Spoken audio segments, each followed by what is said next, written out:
Share मार्केटची basic concept काय? Share market ही अशी एक जागा आहे जिथे कोणीही व्यक्ती येऊ शकतो आणि एक डीमॅट अकाउंट उघडून वेगळ्या वेगळ्या लिस्टेड कंपन्यांच्या शेअर्सची खरेदी विक्री करू शकतो। यानी काय होतं तर ह्या लिस्टेड कंपन्यांचे आपण भागधारक बनू शकतो आणि भागधारक म्हणजे एका अर्थी मालक। कंपनीच्या मालकाला फायदा केव्हा होतो? जेव्हा ती कंपनी व्यवसायामध्ये चांगला नफा कमवेल तेव्हा आणि त्या कंपनीची व्हॅल्यू जेव्हा वाढेल तेव्हा। या दोन वेळेला कंपनीच्या मालकाला फायदा होत असतो आणि शेअर होल्डर म्हणून हा फायदा आपण सुद्धा मिळवू शकतो।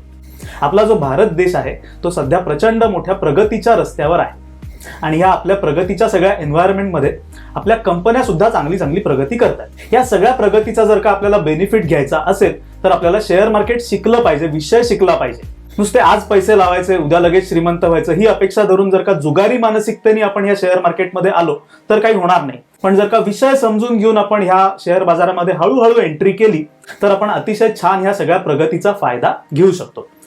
युट्यूबवर नीरज बोरगावकर किंवा गुंतवणूक कट्टा असं सर्च करा। माझ्या चॅनलवर मी काही व्हिडिओज टाकलेले आहेत ते बघा।